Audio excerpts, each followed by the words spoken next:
Vamos a ir comenzando con el tema del cambio de sala. Seguramente va a entrar más gente, así que nos va a venir bien leer a los estoicos, ¿sí? Y vamos a comenzar entonces con dos citas, una de Epicteto y una de Marco Aurelio, que son los autores que hoy nos convocan. Y Epicteto nos va a decir: no busques que los acontecimientos ocurran como quieres, sino que ocurran como ocurren y vivirás sereno. ¿Sí? Vivirás sereno. Así que no se preocupen por las sillas, por el espacio, por nada. Vamos a vivir serenos, ¿sí? Vamos a hacerle caso a Epicteto. Y Marco Aurelio nos dirá: haz cada cosa en la vida como si fuera la última que haces. ¿Sí? Carpe diem, sí. Y bueno, el Carpe diem es horaciano y es una propuesta epicúrea, ¿sí? Pero sí tiene mucho, tanto la filosofía estoica como la filosofía epicúrea tiene mucho de vivir el ahora, de vivir el instante, pero no el instante de la vida loca, ¿no? Decir, ay, no, vivo ahora y chao, sino es lo que llaman los griegos el kairos, que es vivir plenamente, lograr vivir plenamente el ahora. Entonces, los ejercicios, tanto de los estoicos como de los epicúreos, lo que van a buscar es eso, traernos al aquí y ahora, pero para vivirlo plenamente, para sacarle la mayor cantidad de conocimiento posible, para vivirlo con mayor intensidad. ¿Qué tal? Bien, la idea de la clase de hoy va a ser tomar estas dos citas y llenarlas de contenido. Yo digo, uno puede citar muchos filósofos, muchos autores, pero si no le pone contenido a las palabras, si no le agrega, si no agarra la palita y empieza a escarbar y a buscar un poco más, nos queda un poco superficial, ¿sí? Entonces, ese es un tema que los estoicos principalmente tienen, que tienen muchas capas y existe una gran posibilidad de quedarnos en una superficie, ¿sí? Utilizándolos para conseguir objetivos que no son vivir bien, vivir sereno, tener una vida plena, ser virtuosos. ¿Sí? Acá hay otra silla, si querés. Ah, bien. Sí, también. Bueno. Bueno, la idea va a ser pasar brevemente, hoy nos tocan dos autores, pero se nos terminó el año. Sí, así que bueno, los juntamos a los dos, tienen mucha relación porque de Epicteto nos van a quedar una propuesta filosófica que la va a tomar y la va a aplicar Marco Aurelio, con lo cual tiene mucha relación entre sí, ¿sí? Entonces vamos a ver muy brevemente la biografía de Epicteto, bueno, la biografía, lo que sabemos, porque no sabemos mucho, y un poquito de Marco Aurelio, y después sí empezar a ver qué le legó Epicteto a Marco Aurelio y qué nos quedó a nosotros, ¿sí? Cómo nosotros podemos ejercitar eso. Bien. Bueno, Epicteto nació en el 55 y murió en el 135, o sea que vivió 80 años.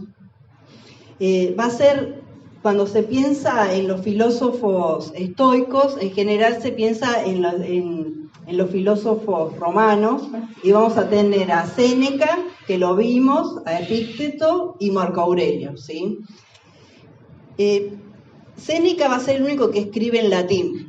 Tanto Epicteto como Marco Aurelio van a escribir en griego, y eso está relacionado con la idea de que el griego es la lengua de la filosofía, ¿sí? No,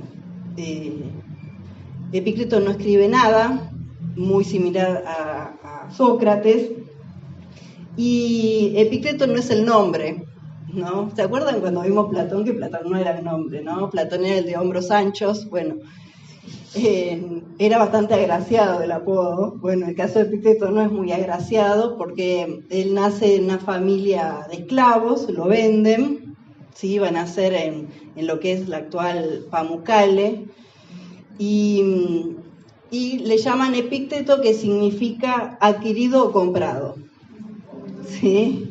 ¿Qué tal? Que ahora está tan de moda decir, ay, el nombre te marca, ¿no? Yo venía pensando eso, digo, bueno, pero el tipo no lo marcó, veamos el lado positivo, ¿no? O sea, nos marca la diferencia. Entonces, tenemos un filósofo del cual no conocemos el nombre. Sabemos que fue adquirido, ¿no? Y que así se llamó durante toda su vida, adquirido o comprado. Él se dedicó, bueno, fue el esclavo de Epafrodito. Epafrodito fue secretario de Nerón. ¿Qué tal? Dale.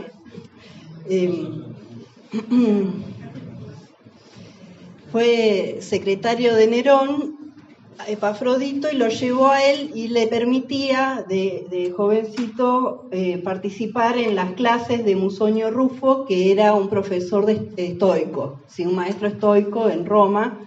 Entonces él se dedica mucho a la filosofía, y principalmente a la filosofía estoica desde muy jovencito. Eso le va a molestar a Epafrodito, secretario privado de Nerón, pensémoslo, ¿sí? Y en uno de esos momentos en los que se ve que estaba muy imperturbable Epicteto, le dijo Epafrodito, así que nada te perturba, ¿no? Y Epicteto le dijo, no, nada me perturba. Bueno, entonces agarró, le puso una pierna en una máquina de tortura, y Epicteto, nada, ¿sí? Y él le dice a Epicteto, si sigues, vas a tener un esclavo lisiado. Y Epafrodito, como quería, ¿qué tal? Como quería que sintiera dolor por donde puedas. Como quería que hiciera algún gesto de dolor o queja, siguió hasta que la pierna hizo crack, y Epicteto le dijo, bueno, ahora tienes un esclavo cojo, ¿sí? Y bueno, es una característica que él va a tener, y él va a hablar de su cojera también, como algo que estaba fuera de su poder, ¿sí? Algo que le pasó que no lo podía evitar, estaba más allá de lo que él podía pensar, hacer o sentir, ¿sí? Le pasó. Entonces, la gran enseñanza de Epicteto va a estar en las primeras líneas de su obra más conocida, que es el Manual de Vida, ¿sí? O Enquiridión, que va a ser como un resumen de sus clases. ¿Cómo nos llegan sus clases si él no escribió nada? Nos va a llegar por un discípulo, Arriano, se va a llamar,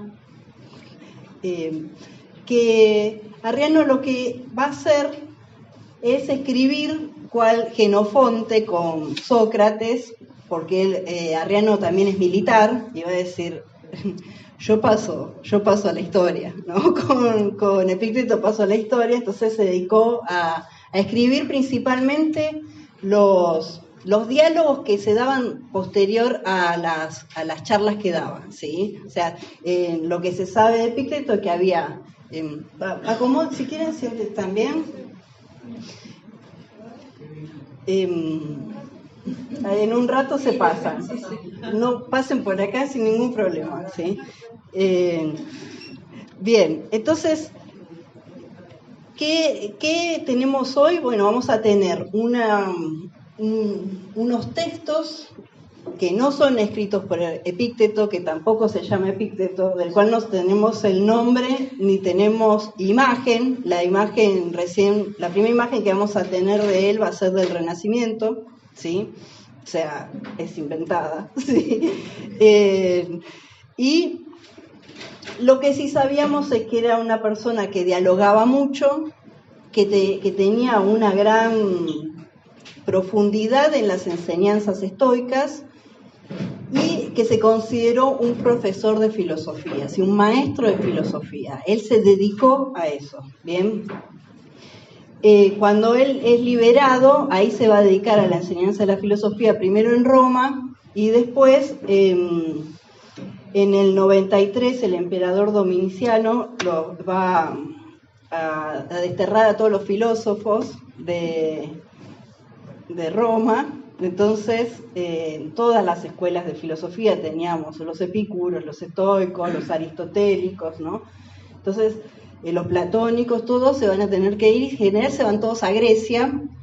En el caso de él se va a ir a Nicópolis, que está a orillas del Adriático, en donde va a estar en su escuela hasta que muere a los 80 años. Bien, bueno, él le va a dar clases a muchos que van a considerarse luego estoicos. Entre ellos va a estar también un personaje que le va a transmitir a Marco Aurelio las enseñanzas de Epícteto. O sea que a Marco Aurelio no solamente le va a llegar lo que escribió Arriano, de lo que escribió Arriano a nosotros nos quedó la mitad, ¿no?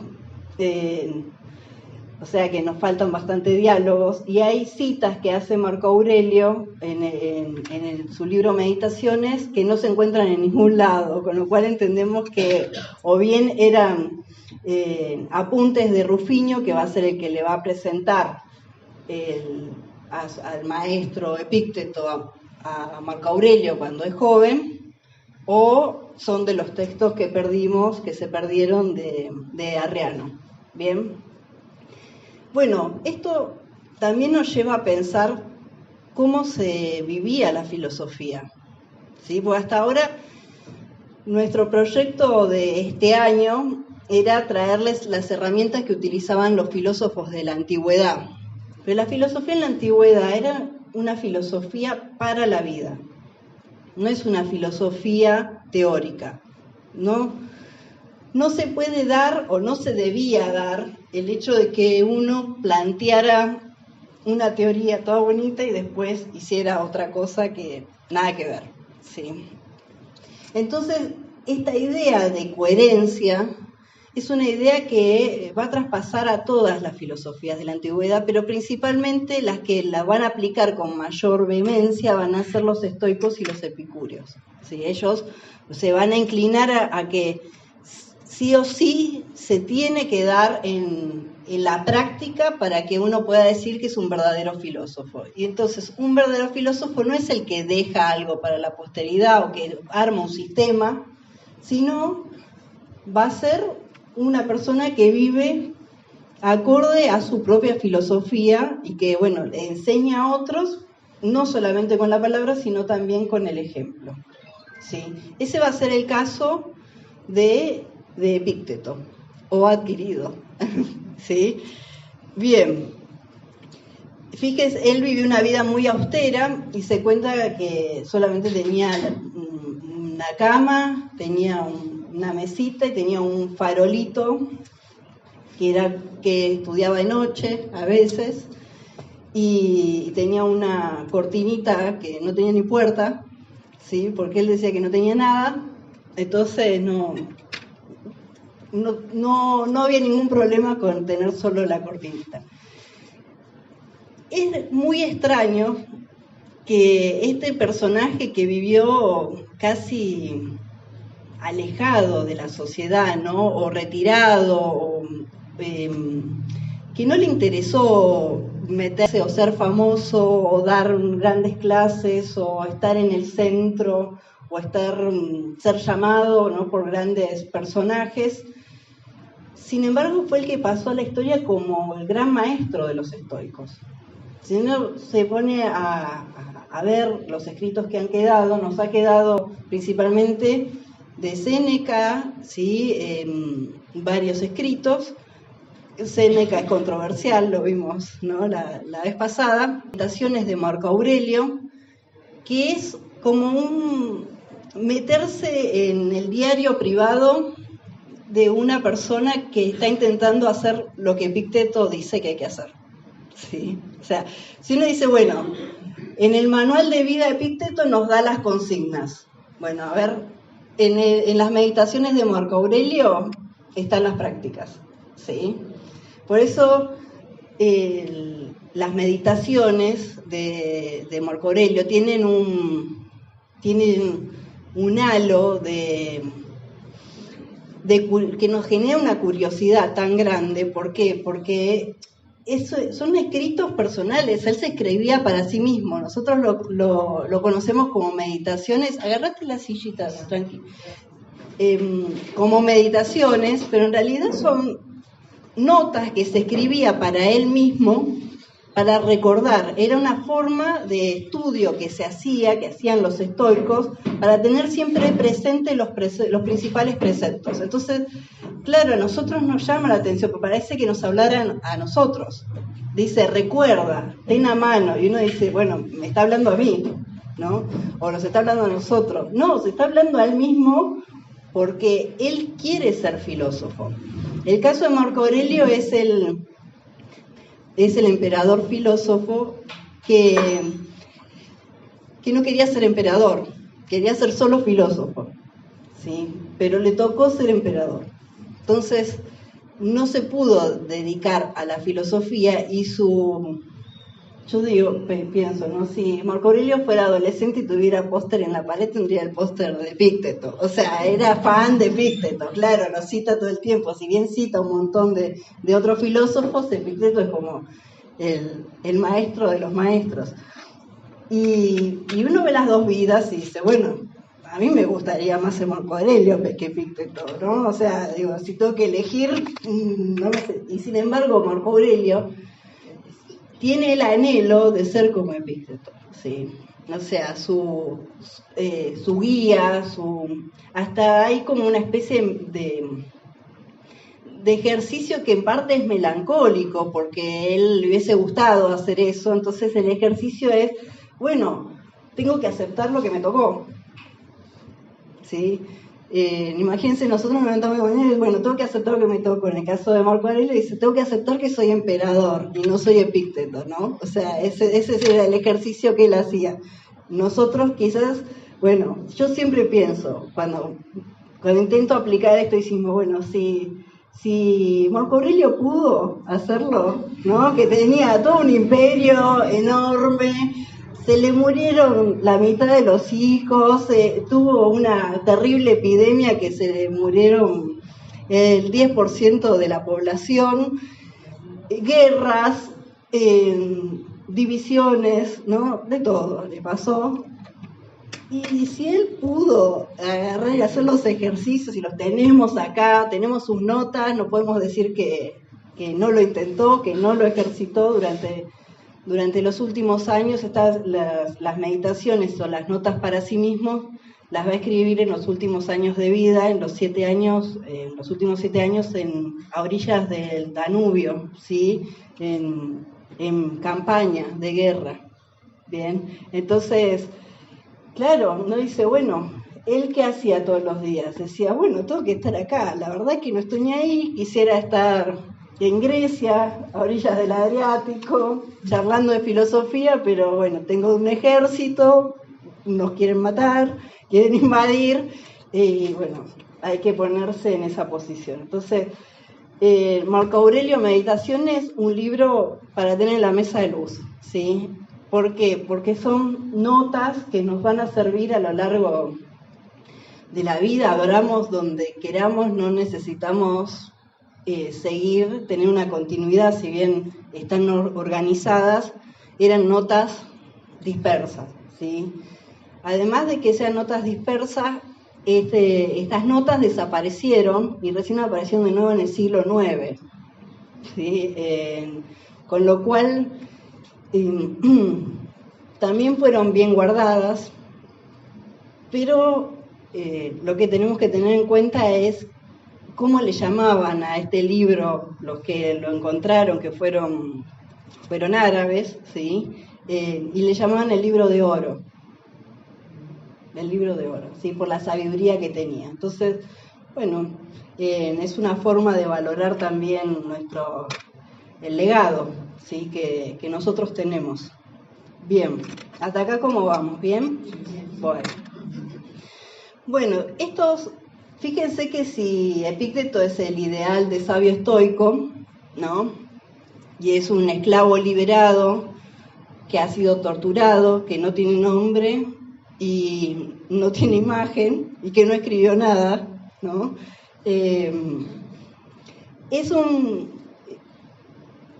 ejercicio de decir, bueno, ¿en qué se basa el estoicismo? Y uno de los elementos en los que se basa el estoicismo es en dejar una imagen de la propia vida al otro, como ejemplo, ¿sí? Y otro de los puntos, que es el punto en donde va a empezar a tejer de alguna manera Epicteto, es que hay cierta resignación, ¿sí? Tanto en Epicteto como en Marco Aurelio hay una resignación hay cosas que no podemos cambiar, ¿sí? Y así comienza su manual de vida. Dice, hay cosas que dependen de nosotros y otras que no. ¿Sí? ¿Cuál es la base de la sabiduría? Saber cuáles dependen de nosotros y cuáles no. O sea, nosotros queremos ser sabios, bueno, aprendamos esto. Dice, es así de sencillo, ¿no? Digo, ¿qué me pasó? ¿Por qué leí tantos libros? ¿No? Bueno, entonces cuando uno se pone a ver y a darle profundidad a esa frase, se da cuenta que no es tan sencillo. No es nada sencillo hacer ese ejercicio. Y, a ver, acá tengo la frase de Epicteto.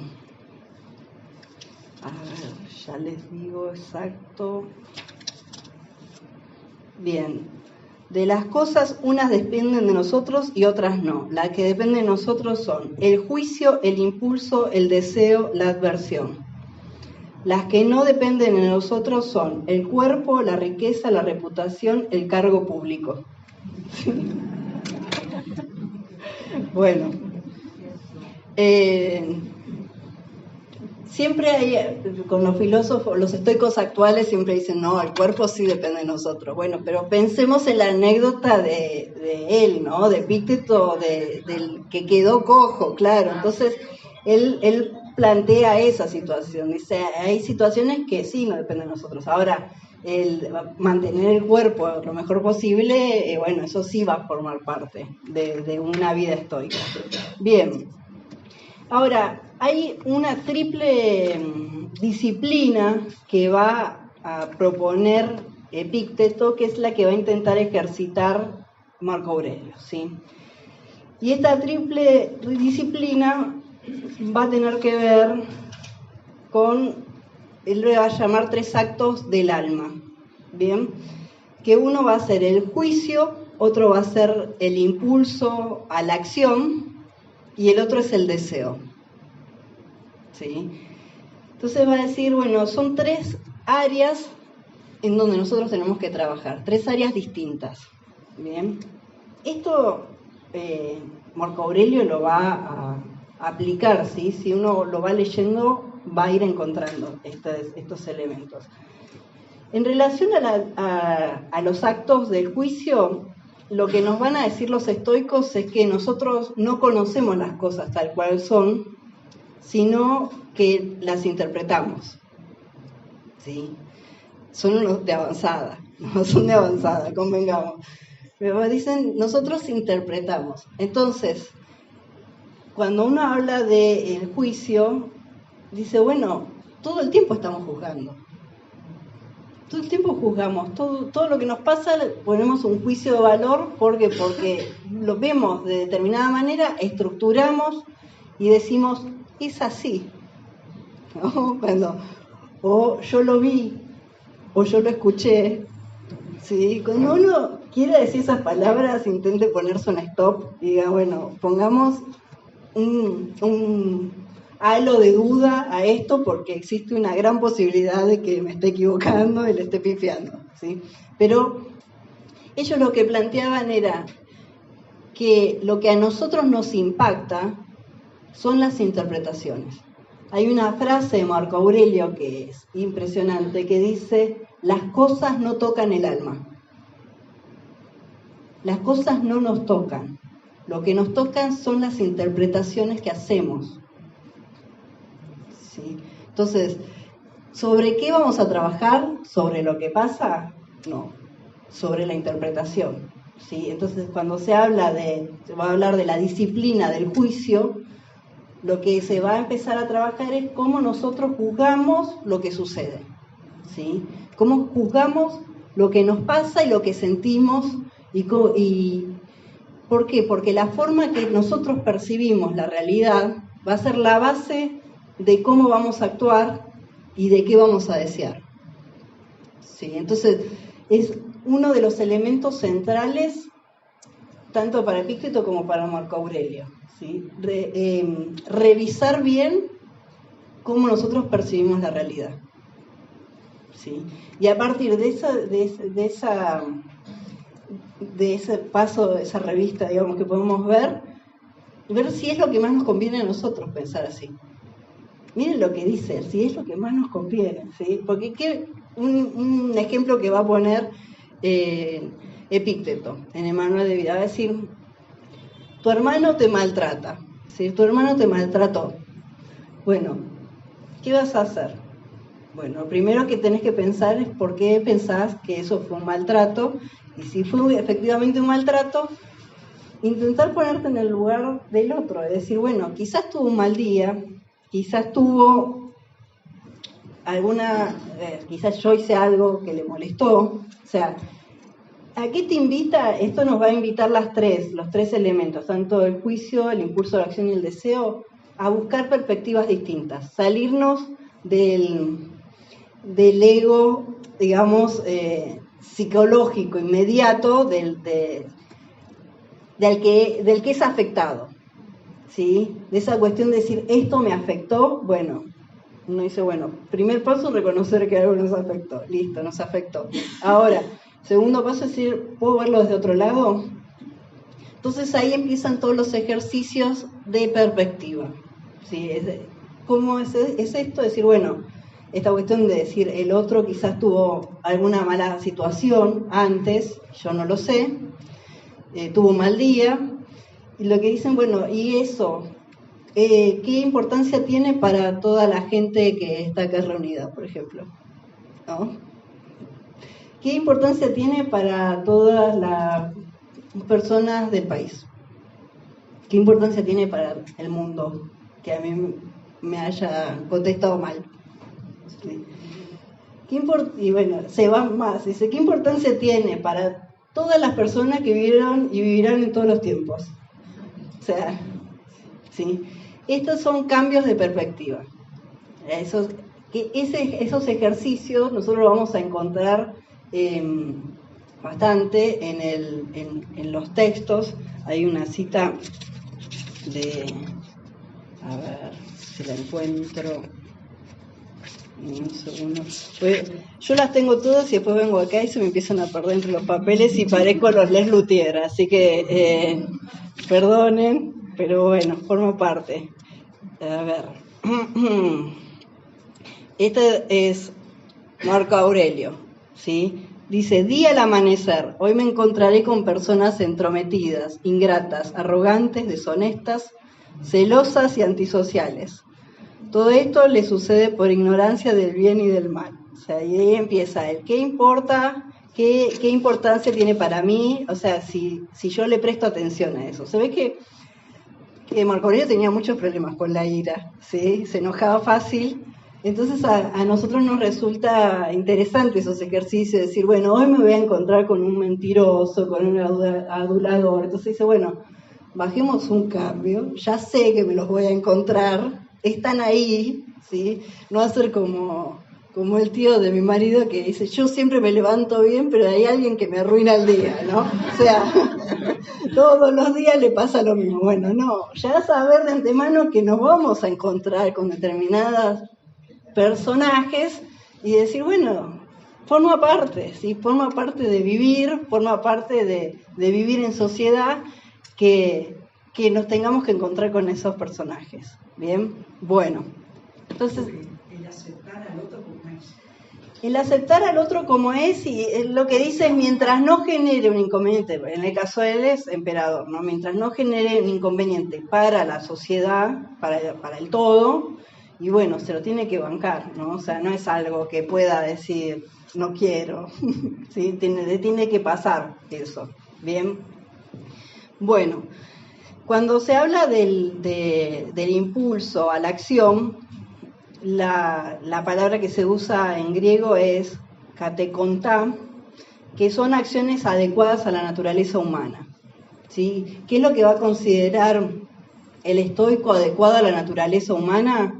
La razón, ¿sí? Entonces, para el estoico, a través del ejercicio de la razón o el ejercicio de la razón en relación con los demás, ¿sí? Nosotros nos podemos unir a lo que va a ser lo que se piensa como la física estoica, que es a la razón universal, ¿sí? O el fuego ígneo que estaría atrás de todo lo que existe. Entonces, lo que él va a proponer, o los dos, la propuesta estoica en ese momento, es justamente decir, bueno, que mi acción sea lo más razonable posible y que sea para el bien de la sociedad. ¿Sí? Acá lo que prima, hay otra frase de Marco Aurelio que dice, lo que es bueno para la colmena es bueno para la abeja. ¿Sí? O sea, fíjense que no va con una idea individualista, ¿no? Hay una idea de red, de que el hombre vive en sociedad y de que se necesita de esa sociedad hasta para conocerse a uno mismo, para ejercitarse filosóficamente, ¿sí? Entonces, hay una necesidad de que este ejercicio nos permita soportar al otro, ¿no? Que es lo que intenta hacer Marco Aurelio. Dice, bueno, somos todos humanos, tenemos que convivir, a eso nos invita la naturaleza. Entonces, como eso nos invita a la naturaleza, si yo me separo o intento pensar, ¿no?, que puedo salvarme solo, la idea de salvacionismo está tanto en epicureísmo como en estoicismo, no estoy entendiendo qué es ser un ser humano. ¿Sí? No estoy entendiendo que nosotros nacimos para vivir en sociedad, para vivir con otros, y que en ese ejercicio constante que tenemos nos podemos mejorar. ¿Bien? Pero todas las mañanas se dice, me voy a encontrar con un mentiroso, con un hablador, ¿sí? No es un idealista, o sea, tiene esa meta, pero sabe que está difícil, ¿no? Está difícil en ese siglo, está difícil ahora, forma parte de la naturaleza humana. Bien. El tercer acto, lo que va a plantear como tercer acto está relacionado con el deseo, ¿sí? Y acá tiene mucho ejercicio el manual de vida de Epicteto. Desde el comienzo, ¿no? Hay cosas que dependen de nosotros y cosas que no. Y él ¿qué va a proponer? Va a proponer que nosotros deseemos lo que depende de nosotros. Una pavada, ¿no? Una papa. ¿No? Es decir, ¿cómo haces para vivir sereno? Bueno, desea lo que vos podés hacer. Listo, está. Así es fácil. Bueno, entonces, claro, dice, bueno, entonces, ¿qué empezás a hacer? Lo que él propone es la dicotomía del control. Claro, pero primero tenés que saber qué depende de vos. Entonces decir, bueno, el problema en general es que uno está deseando, por ejemplo, desea que no sé, que hoy no llueva, desea que no haya tanto calor, desea, no sé, encontrar una oferta, no sé, lo que quieran, ¿sí? Las cosas que deseen. Entonces, claro, no, desea cosas que son de afuera, que no tienen nada que ver con uno. Entonces él lo que dice es, no, desea ser buena persona, relacionarte mejor con los demás, lograr interpretar mejor cómo es tu realidad. Mejor significa para tener mejor calidad de vida, para estar más sereno, ¿no? O sea, cambia mucho el tema de los deseos. Uno dice, bueno, cuando empieza a desear para afuera, bueno, en general existe una frustración tras otra. Cuando empieza a desear hacia adentro, ve que es re difícil, pero dice, bueno, es difícil, pero me da serenidad. Yo me enfoco en esto, que es lo que sí puedo hacer, y a partir de ahí empiezo a darle un rumbo a mi vida, ¿sí? Un rumbo distinto. Bien, hasta ahora ¿cómo vamos? Bien. Le estoy dando ejercicio. Esta es la última clase, pero tiene ejercicio para todo el verano, con esto. No se pueden quejar. Bueno, Epicteto va a ver estos tres ámbitos interconectados, ¿sí? No puede haber un mal juicio, pero una buena limitación de deseo. Él va a decir, no, tiene que darse todo, ¿sí? Y esto está relacionado con las tres partes de la filosofía estoica. ¿Recuerdan cuando vimos a Zenón? Hablamos de que el estoicismo antiguo lo que proponía era pensar o estudiar la filosofía en tres áreas: la lógica, la física y la moral o la ética. Bien. La lógica está relacionada con cómo pensamos, la física cómo es el mundo y la moral cómo nos relacionamos con los demás. Ahora, Epicteto va a ver que estas tres disciplinas están relacionadas con eso, o sea, y es la forma de aplicarlo. Voy a decir, cómo interpretamos nosotros es la lógica, ¿sí? La lógica, cómo nosotros pensamos, cómo estructuramos nuestro pensamiento, cómo la estructura de nuestro pensamiento nos permite ver una realidad o ver otra, ¿sí? Entonces, la lógica, los antiguos estoicos estudiaban mucho lógica de estructura, de cómo pensar sin falacias, ¿sí? Lo que va a proponer Epicteto va a enseñar lógica y va a enseñar física también en su escuela, pero siempre aplicada. Entonces va a decir, bueno, la lógica va a estar relacionada con la disciplina del juicio, ¿sí? Cómo nosotros nos disciplinamos en cómo juzgamos. Ahí va a estar la lógica, ¿sí? Y si nosotros nos ponemos a pensar hoy, muchas veces nos pasa que pensamos falazmente, ¿sí?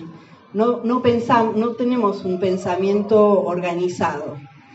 Estamos tan acostumbrados a que nos digan falacias constantemente que nuestra forma de pensar se ha vuelto falaz.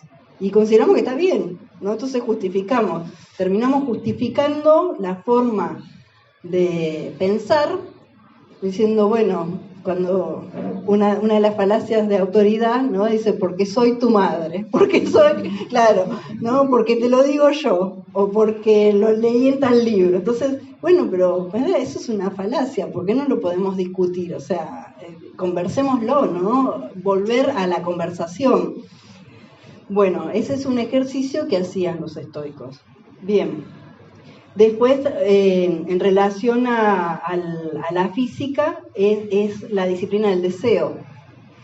¿Por qué? Porque al aceptar cómo es el mundo, lo que vaya a suceder lo aceptamos. Recuerden cómo arrancamos la clase, ¿no? Acepta lo que sucede, que las cosas se den como se van a dar y todo va a estar bien, ¿sí? Entonces, ese ejercicio que uno empieza a hacer es lo que le llaman amor fati, que es el amor por los hechos, amor por la vida, amor por el destino, ¿sí? Entonces, ese ejercicio para Epicteto va a marcar la física, cómo nos relacionamos con la naturaleza, ¿no? Y cómo nos relacionamos con lo que sucede, aceptando lo que pasa. Bien. Y en el caso de las acciones, bueno, va a ser la ética, ¿no? De qué es cómo nos relacionamos con los demás, cómo nosotros podemos modelar el impulso en las relaciones humanas. ¿sí? Ese ejercicio de hoy me voy a encontrar con un mentiroso, con un adulador, ¿no? Yo lo pienso, intento decir, bueno, que así como Marco Aurelio pensaba qué haría Epicteto, ese también es un ejercicio estoico, decir, bueno, cuando uno está en alguna situación, decir, bueno, ¿qué haría Marco Aurelio? ¿No? Entonces, a la mañana intento hacer este ejercicio y me río, ¿no? Porque me da bastante gracia, porque digo, yo creo que me voy a enojar igual, ¿no? No me va a funcionar, pero bueno, lo intento. Bien, bueno, esto ya lo vimos. ¿Por qué funciona esta idea o por qué funciona esta idea dentro del estoicismo, esta propuesta integral de ver cómo pensamos, ver lo que deseamos y ajustarnos a nuestras acciones? Bueno, va a funcionar porque hay una idea de un todo integral, ¿sí? No hay una idea de dispersión, no hay una idea de separación. No estamos separados de la naturaleza, no estamos separados del cosmos, estamos unidos. Entonces, en última instancia, lo que estamos haciendo estos ejercicios es ocupar el lugar que tenemos que ocupar en el universo, ¿sí? Yo sé que hay muchas ideas de pensar que si uno imagina o proyecta, ¿no? Se van a dar, ¿no? Decir, bueno, pensá que ganas la lotería, ¿no? Entonces decir, bueno, si yo pienso todos los días y hago el ejercicio, algún día me la voy a ganar. Bueno, lo que va a decir un estoico es decir, qué horror, ¿no? Porque va a decir, no, lo que tenés que intentar es ver la realidad, ¿sí? O sea, intentar ver la realidad, mira las estadísticas y a partir de ahí toma una decisión, pero no hagas el ejercicio de que porque visualizaste algo te va a salir bien. Yo se los cité en otras ocasiones, pero lo voy a volver a citar de Storlaket, que es un almirante que cayó preso en Vietnam, que lo único que tenía era el libro de Epicteto, manual de vida, y leía ese manualcito. Qué suerte, ¿no? Sí. Y bueno, logró sobrevivir como 6 años en un campo de concentración hasta que los liberaron, y cuando los condecoran, ¿no? El presidente de Estados Unidos le pregunta, bueno, ¿cómo quiere que lo llamen? Porque se había encargado de que más o menos funcionara todo dentro, ¿no? Que la gente estuviera lo mejor posible dentro del campo de concentración. Y le dice, bueno, me gustaría que me digan filósofo, ¿sí? Pues él se ejercitó en la filosofía de Epicteto. Y cuando le preguntaron quiénes eran los primeros que morían o que quedaban abatidos en el campo de concentración, decía los optimistas empedernidos, los optimistas que no basaban en nada el optimismo, ¿sí? Porque no es una cuestión, uno puede ser optimista diciendo, bueno, viendo, ¿no? Lo que hay, pero cuando él decía era, cuando llegue las fiestas, en diciembre nos van a liberar. Entonces, claro, se ponían todos fervorosos que van y no los liberaban. Entonces decían, bueno, cuando llegue Semana Santa seguro que nos liberan, y llegaba Semana Santa y no los liberaban, y bueno, eso le generaba una devastación tan grande que se caían, ¿no? Moralmente. Entonces, bueno, él lo que dice es, no, intentemos sobrevivir día a día y buscar la serenidad en el infierno que nos tocó vivir, ¿sí? Por eso yo a veces me pongo a pensar, Epicteto es bastante duro a la hora de leerlo. Hay que entender que las disciplinas que él propone son disciplinas que están pensadas en general para cambiar las perspectivas, ¿no?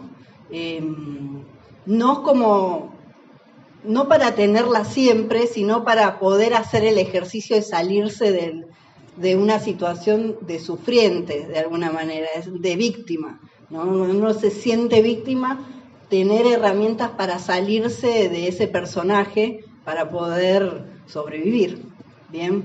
Y en el caso de Marco Aurelio, vamos a ver unos ejercicios para la vida cotidiana, ¿sí? Es más, nos vamos a identificar más con Marco Aurelio que con Epicteto. Con Epicteto, momentos vamos a decir, wow, esto está re difícil, o me parece está un poco duro, y de ahí viene la idea de que el estoico es un personaje rígido, un personaje serio.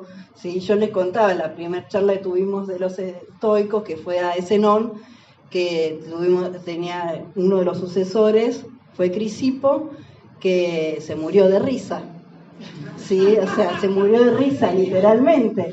Entonces, bueno, no podemos decir que no eran tan serios los estoicos, ¿sí? en la antigüedad.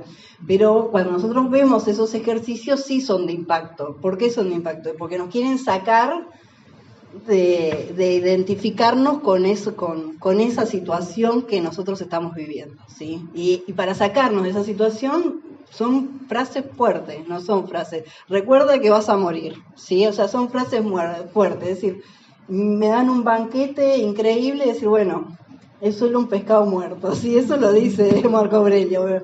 ¿Qué hace? Le saca, dice, bueno, vamos a lo que es en realidad, ¿sí? No nos quedemos con la fascinación, que busca no fascinarse. Ahora, no es que no lo va a disfrutar, pero sí, si ve que se está fascinando y ya le empieza a gustar la vida de los banquetes y los palacios, él dice, no, stop, yo soy filósofo, si no quiero eso. Entonces dice, bueno, y ahí dice, bueno, esto solo es un pescado muerto, ¿sí? Entonces, claro, no es para hacer, uno dice, bueno, no es para hacer todos los días, no me pasa todos los días, porque si no empezamos a tener una mirada re lúgubre, ¿no? O sea, dice, bueno, solo es un alma arrastrando un cadáver, ¿no? Esa es otra frase, decir, ¡pah! ¿No? Que chao, bueno, esto más que levantarme me deprime, ¿no? Pero, claro, son para momentos en donde uno se las cree todas, decir, bueno, cuando vos te la estás creyendo, dice, bueno, él lo están condecorando, dice, bueno, no es tan así.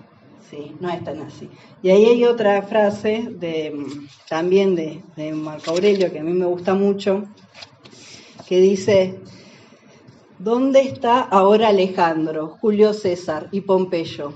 ¿Dónde están los grandes maestros, los sabios, los valientes de la antigüedad? Polvo y sombras. ¿Sí? Entonces, ese ejercicio constante que uno tiene que ir haciendo, es un ejercicio que son disciplinas, pero no son disciplinas para decir yo elijo esa posición y desde ahí miro el mundo, ¿sí? Sino es decir, bueno, yo estoy acá, cuando me empiezo a fascinar o me empiezo a sentir víctima o veo que se me va de las manos la situación, ejercito alguna de esos ejercicios, ¿sí? Y ahí se me acomoda, ellos dirían, bueno, se acomoda la cabeza, ¿no? Se acomoda la interpretación, ves una interpretación distinta de lo mismo que está sucediendo.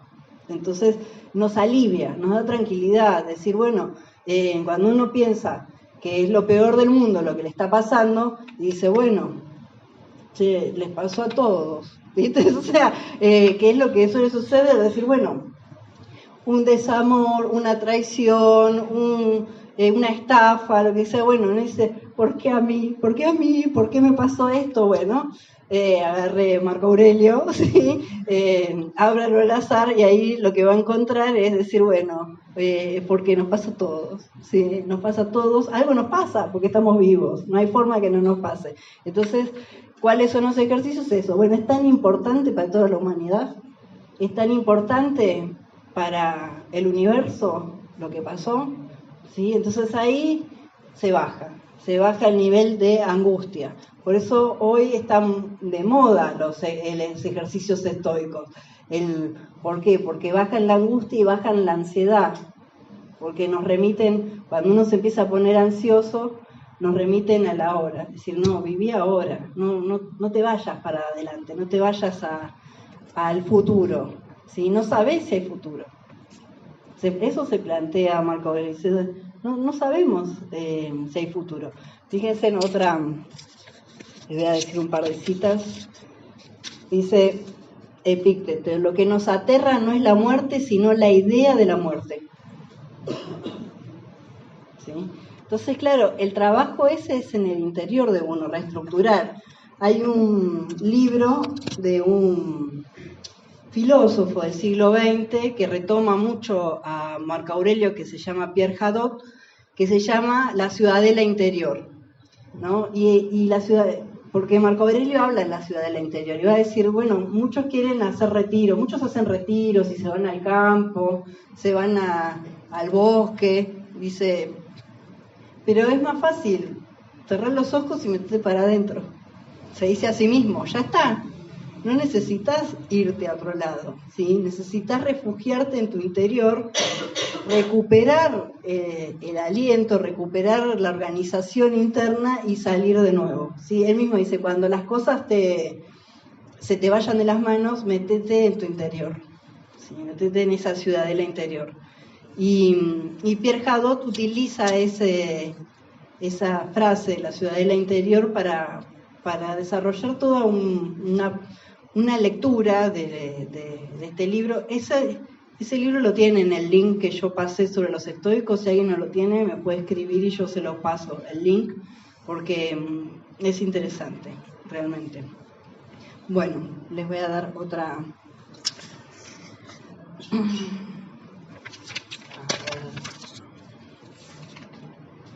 ¿Por qué temer la muerte si la muerte es algo natural? ¿Cómo puede ser mala? Sí. Otra de Epicteto dice, recuerda que debes comportarte en la vida como en un banquete. Cuando algo te pase, tómalo con gratitud. Cuando se te quite, déjalo ir con resignación. ¿Sí? O sea, no son muy amigos de la queja, ¿no?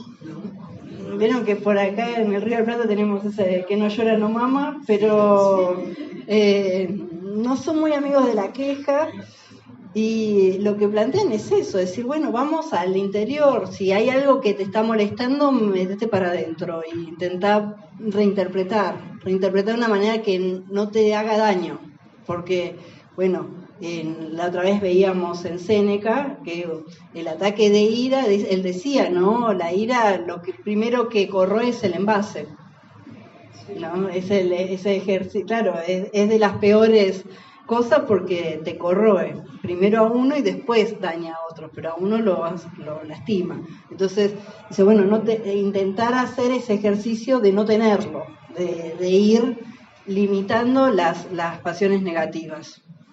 Bien, esperen que vamos a ver si encuentro alguna más. ¿Alguien quiere preguntar algo, decir algo? Yo quería decir algo. Dale. A propósito de lo que me estabas hablando, una situación personal.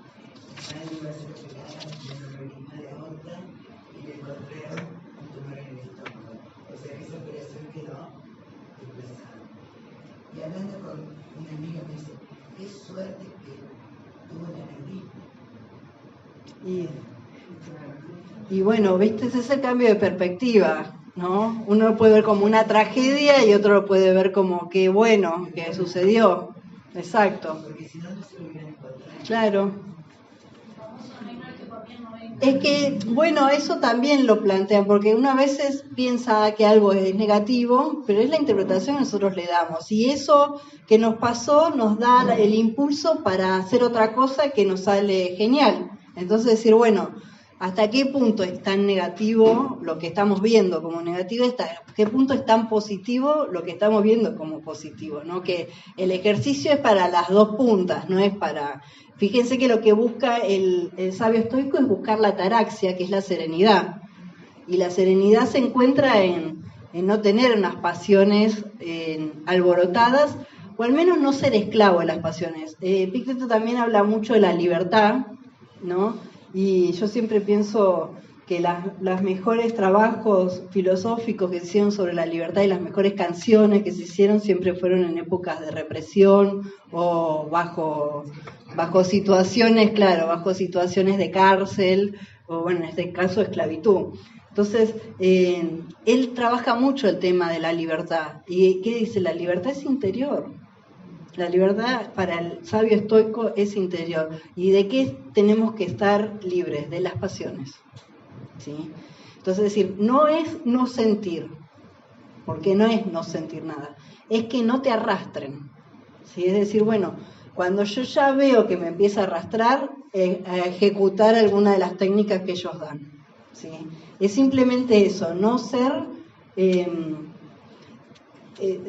que no nos arrastre, porque las pasiones lo que hacen es que nosotros dependamos de otros, y empezamos a, ya no tenemos un autodominio, ¿sí? ¿Cómo se conocieron Marco Aurelio y Epicteto? No se conocieron entre ellos, sino hay un profesor de Marco Aurelio, que lo nombré antes, pero ahora se me fue porque nombré a varios. Espérame un segundito que ya te digo.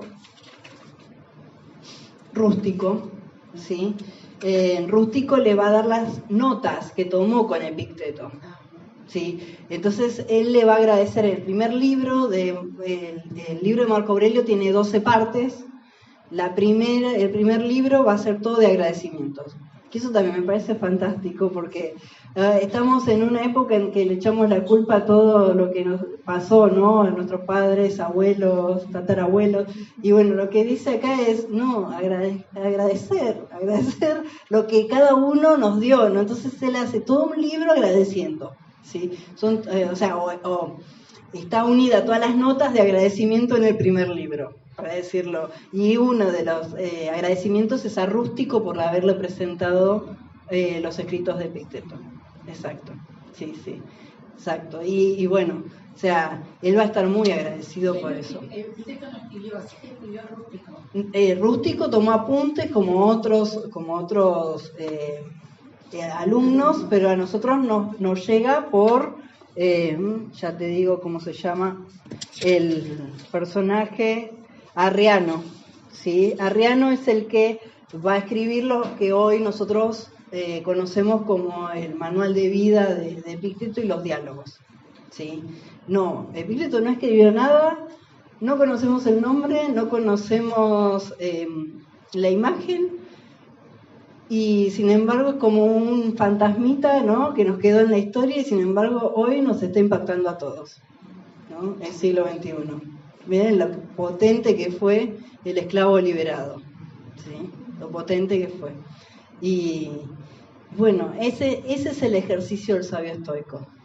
Ese es el ejercicio, es decir, bueno, ejercitarse en uno mismo y vivir serenamente, vivir en armonía con la naturaleza. Esa es la finalidad de la filosofía para los filósofos estoicos. Entonces, bueno, les quería leer una última frase que a mí me encanta de Marco Aurelio, que dice: desecha de ti toda otra preocupación y pon tu atención en unos pocos preceptos. La vida que cada uno vive es brevísima. O sea, dejar de distraernos tanto, ¿no? Sí.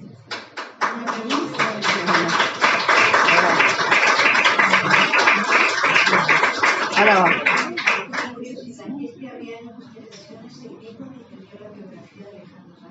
Sí, es el mismo. Sí, es el mismo Arriano, exacto. Sí.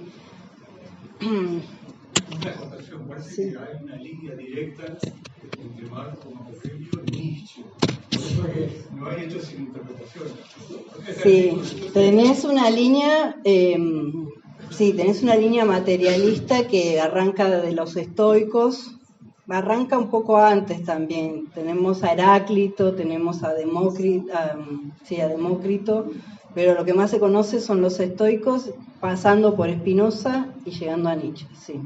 Sí hay una línea ahí bien marcada, exacto. Bueno, no sé si alguien más tiene algo que... El amor fati no era de Sí, amor fati también lo retoma Nietzsche de los estoicos antiguos. Obviamente siempre va reinterpretado de acuerdo a la época, pero sí, es muy similar. Sí. Quisiera recomendar el libro de Mundo de Sofía, que habla justamente de toda de la antigüedad hasta el día de hoy, desde filósofos hasta los pensadores, ¿no? Sí, para comenzar. para comenzar en la filosofía, el mundo de Sofía es un muy lindo libro y bueno, para regalar a adolescentes también, ¿sí?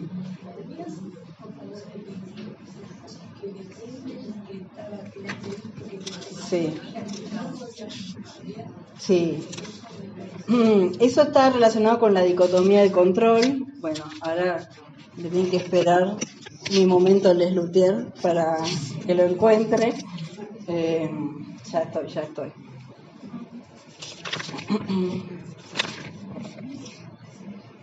Dice, de las cosas, unas dependen de nosotros y otras no. Las que dependen de nosotros son el juicio, el impulso, el deseo, la adversión. Las que no dependen de nosotros son el cuerpo, la riqueza, la reputación y el cargo público.